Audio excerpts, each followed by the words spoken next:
Ce synode vous est adressé, vous tous les couples et toutes les familles de divers profils, vous qui vous sentez proches ou éloignés de l'Église. Nous allons vous poser certaines questions et vous inviter à partager votre expérience de vie afin d'enrichir le diocèse de Tournai. Exprimez-vous de la joie en famille comment? Ça, c'est moi qui vais répondre. Mais comme je le disais, je suis assez jouette. Donc j'adore tout ce qui est taquiner. Donc ça, c'est peut-être ma façon à moi de mettre de la joie dans la famille, quoi. Ou alors du genre mettre la musique dans le salon à fond avant que papa rentre. Et on se fait une petite soirée musique. Moi, j'aime bien de faire des activités en famille. Ici, on a fait le calendrier de l'Avent, tous ensemble. Chacun a pu faire un personnage. Et donc c'est vrai que chacun a pu mettre sa créativité et on a passé un bon moment tous ensemble. Et je pense que ça c'est important, ça consolide bien l'esprit de famille parce que c'est ça, que chacun puisse trouver sa place aussi, quelle que soit l'activité. On rigole beaucoup ensemble et on est tous différents. On fait des jeux de société. Même si c'est pas toujours évident dans les activités de la famille, de prendre du temps, d'être le plus possible ensemble au moment des repas parce que c'est un moment où on peut partager et dire comment on a vécu la journée. La joie en famille, on pourrait se dire, c'est un bête, peu logique, ouais. C'est logique, mais j'imagine qu'il y a des familles qui sont en grande souffrance et qui n'arrivent pas à parler ou à faire des choses ensemble. Quelles sont les difficultés qu'on rencontre dans notre vie de famille? Une des difficultés principales, c'est de pouvoir concilier les différents caractères qui ne sont pas toujours faciles à concilier. Et on a des enfants qui nous ressemblent, ce qui n'est pas toujours facile. Hein. Parce que là, on a parfois l'impression que... Oui, voilà, ils sont parfois un peu trop nos doubles. Heureusement, ils ont leur propre caractère et leur propre choix.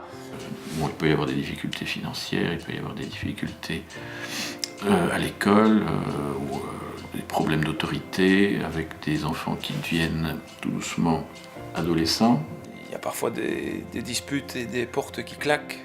Qu'on essaye de résoudre ensemble, en dialoguant, en discutant. Quitte à ce que le dialogue soit reporté à un moment un peu plus tard.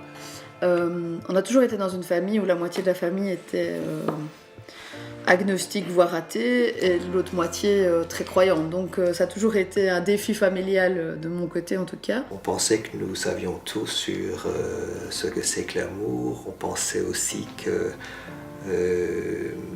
nous avions vécu une première mauvaise expérience et que nous étions dès lors armés pour d'emblée réussir notre nouvelle relation. Et c'est là que nous nous sommes rendus compte que nous avions en fait tout à acquérir, tout à apprendre. Une des difficultés aussi de nos vies actuellement, c'est le temps. Et parce qu'on est pris dans un tourbillon de la vie, le tourbillon des activités, de la vie professionnelle, et puis la vie sociale, la vie familiale. Et c'est très très difficile de trouver du temps et de s'arrêter pour revenir aux valeurs fondamentales. En essayant d'inculquer des valeurs. Le respect de l'autre. Valeurs de l'effort. La joie. Du travail. On prend patience l'un à l'autre. On met de l'eau dans son vin. Si on ne se respecte pas, je pense qu'il y aura des conflits qui vont vite arriver. Il faut pardonner l'un à l'autre. Nous avons beaucoup de respect l'un envers l'autre, tous les deux.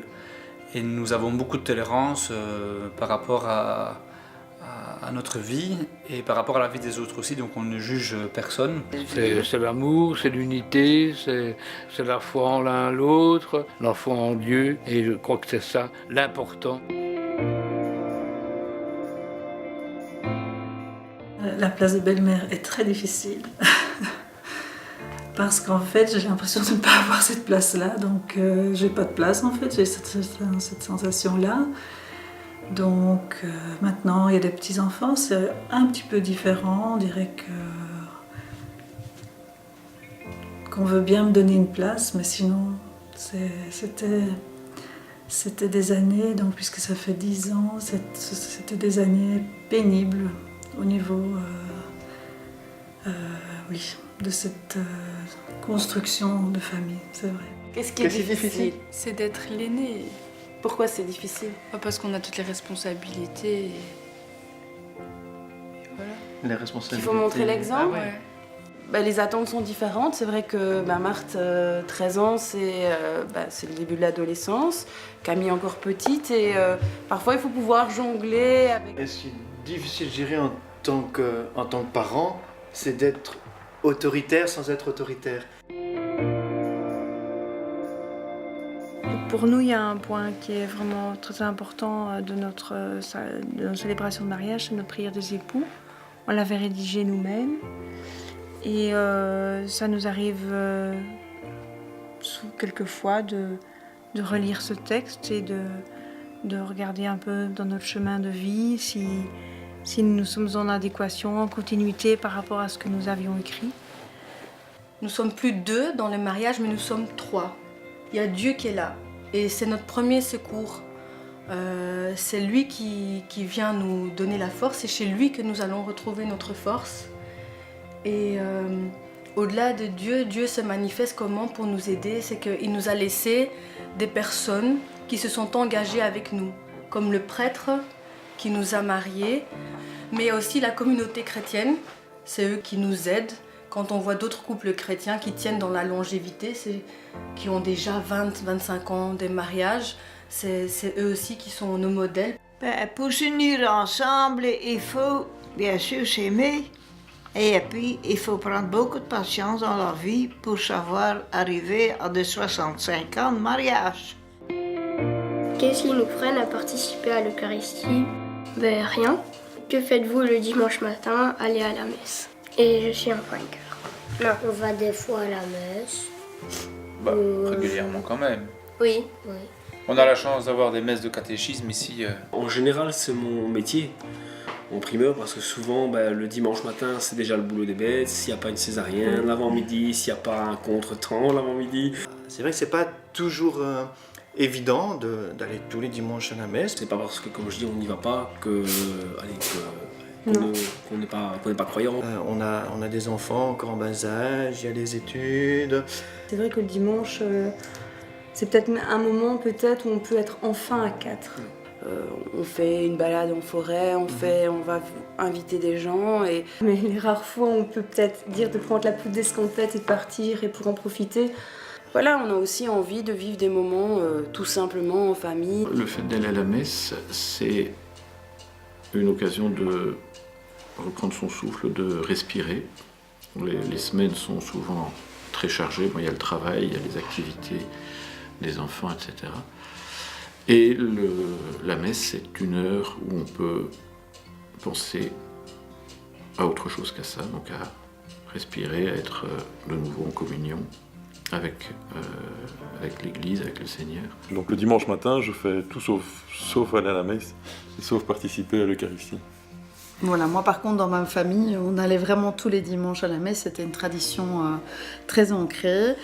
Donc voilà, je sais que l'Eucharistie pour l'instant, j'ai un peu de mal parce que c'est pas toujours, je trouve, très joyeux et très enthousiasmant.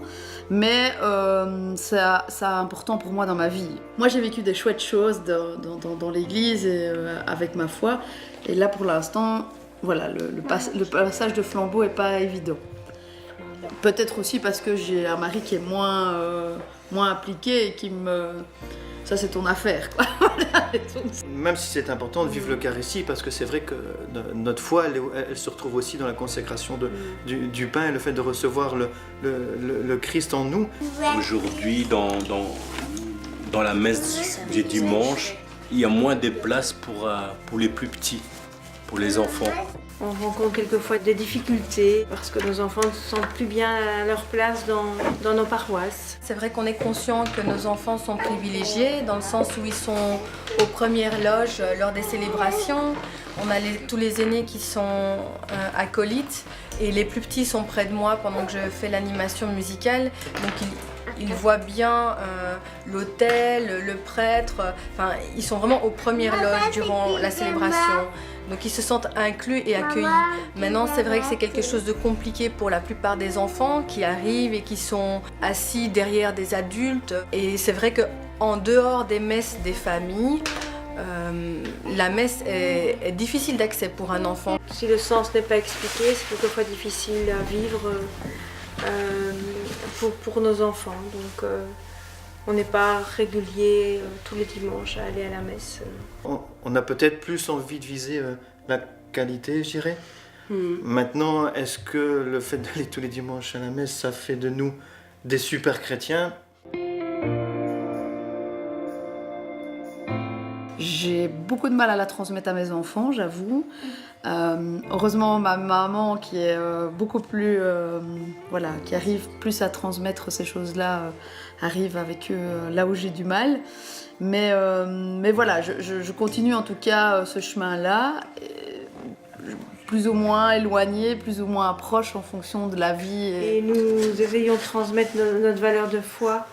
Ça motive beaucoup les enfants de se retrouver avec d'autres familles, de vivre des activités. On a fait un pèlerinage à Rome.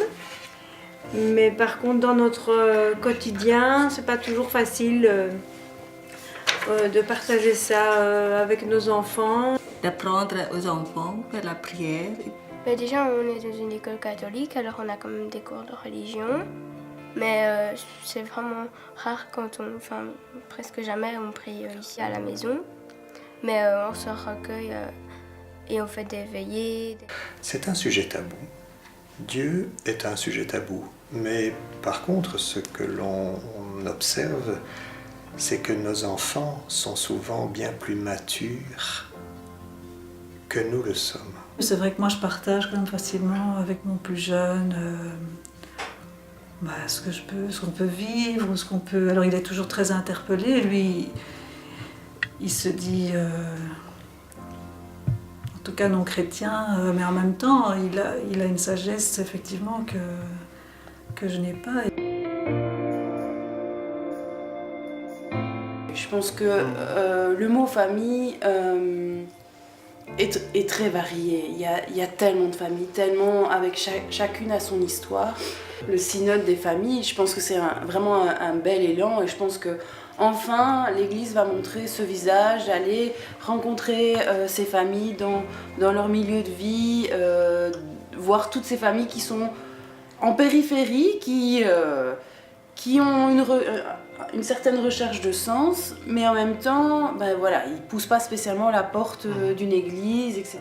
Et avoir peut-être une ouverture pour tout type de famille, ou peut-être que mon mari pourrait venir et y trouver sa place aussi, en étant peut-être un peu moins impliqué, ou voilà, qu'il y ait un peu de la place pour tout le monde. L'Église,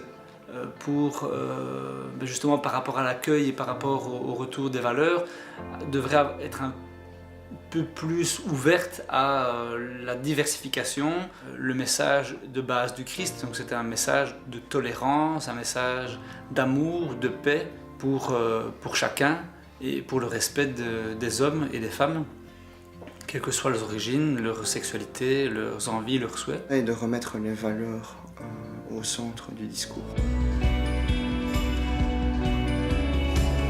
Dans la dynamique du synode sur la famille du pape François, nous souhaitons, au nom de notre évêque, que chacun, dans sa différence, dans son vécu particulier, se sente libre de s'exprimer en vérité.